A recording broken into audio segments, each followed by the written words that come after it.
Hoy vamos a meternos de lleno en uno de los argumentos más filosos, más incisivos sobre la justicia y la hipocresía, el capítulo 2 de la Carta a los Romanos.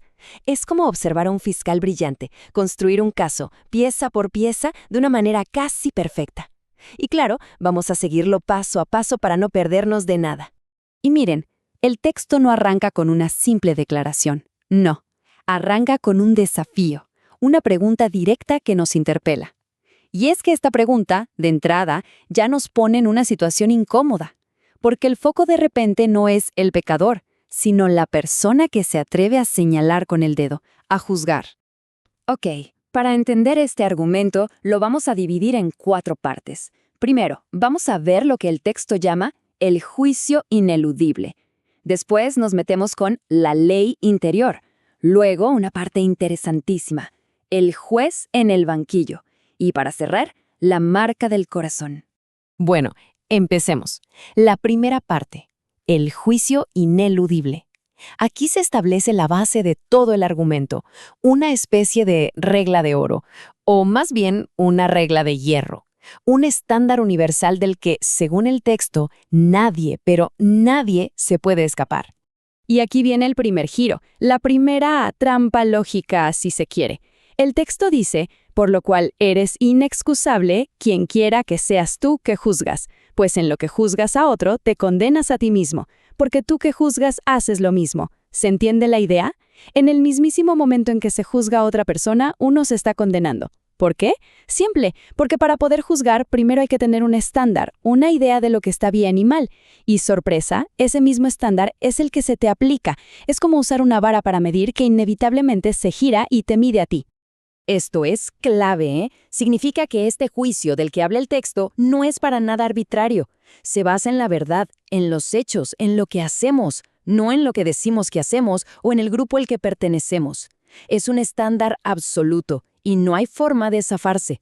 Y las consecuencias que plantea son, súper directas, un reflejo casi perfecto de las acciones.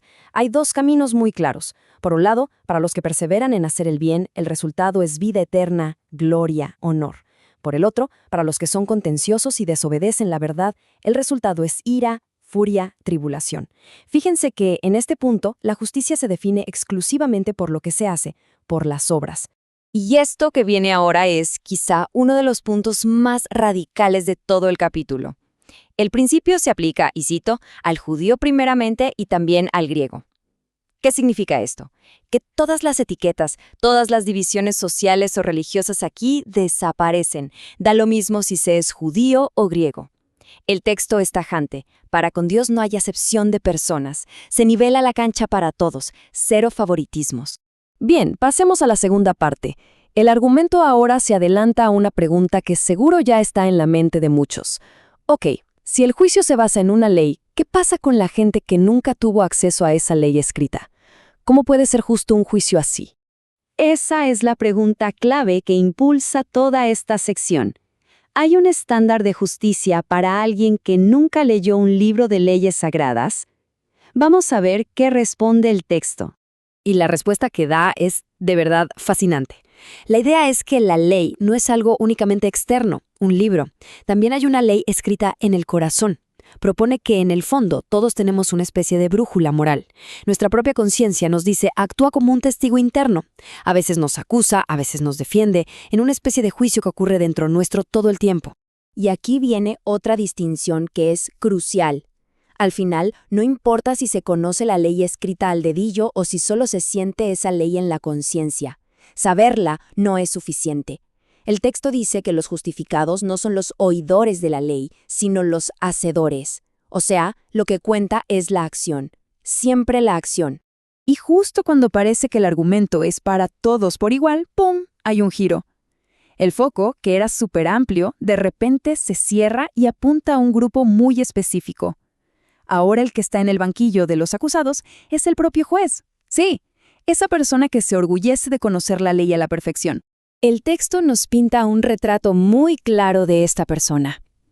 Alguien que se apoya en la ley, se jacta de su relación con Dios, conoce su voluntad, vaya, se ve a sí mismo como un guía para los ciegos, la personificación misma del conocimiento y la verdad.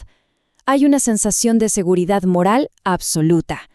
Y es justo esa seguridad la que va a ser demolida a continuación. Y ahí empieza el interrogatorio. Una serie de preguntas retóricas, una más filosa que la otra. La primera es demoledora por lo simple que es. Tú, pues, que enseñas a otro, ¿no te enseñas a ti mismo? ¡Boom! Directo al corazón de la contradicción entre lo que se dice y lo que se hace. La siguiente pregunta sube la apuesta. Va a un mandamiento muy concreto. Tú que predicas que no se ha de hurtar, ¿hurtas? Se pone en contraste directo la enseñanza pública con la práctica privada. La tensión, como se imaginan, va en aumento. Y sigue. El patrón se repite para que no quede ninguna duda. Tú que dices que no se ha de adulterar, ¿adulteras? El punto es clarísimo. Conocer la ley no garantiza para nada que se la cumpla. De hecho, a veces puede ser la excusa perfecta, la fachada ideal para esconder la propia hipocresía. El remate de este interrogatorio es brutal. La conclusión es que la hipocresía no es solo un problemita moral privado. No, al romper la misma ley de la que uno se jacta, se termina deshonrando a Dios públicamente. Porque claro, el comportamiento del que se dice representante siempre afecta a la imagen del representado. Y con eso llegamos a la última parte. Después de desmantelar por completo la idea de la hipocresía, el argumento no se queda ahí, en la crítica. Ahora propone algo nuevo, una redefinición, y es una redefinición radical de lo que es la verdadera identidad y la justicia. Para explicar este punto, el texto usa un ejemplo muy potente: la circuncisión, que era una señal física y central del pacto. Y lo que argumenta es que esa señal externa, por más sagrada que sea, no sirve de nada si la ley no se cumple, si la realidad interna la contradice. Es decir, la señal exterior no es la sustancia real. Y aquí está el gran final, el clímax del capítulo.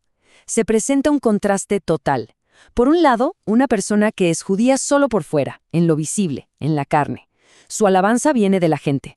Pero por otro lado, está la persona que es judía por dentro, en el corazón. Aquí la identidad es un asunto del espíritu, y la alabanza que importa no es la del hombre, sino la de Dios. Queda clarísimo. Lo que vale no es lo de afuera, sino lo de adentro. Así que el punto crucial de todo este desarrollo es este. La verdadera identidad y la justicia no se definen por la herencia ni por los rituales externos. Se definen por el estado interno del corazón. Esto es, para la época, una idea absolutamente revolucionaria. Cambia el eje de todo. Y así, el capítulo nos deja con esta pregunta flotando en el aire. Si las señales hacia afuera y la herencia no son lo que define la posición de una persona, entonces, ¿qué si lo hace? Es una pregunta potente. Al demoler los pilares tradicionales de la seguridad religiosa, el texto nos obliga a mirar hacia otro lado para encontrar la respuesta, y nos prepara para todo lo que viene después en la carta.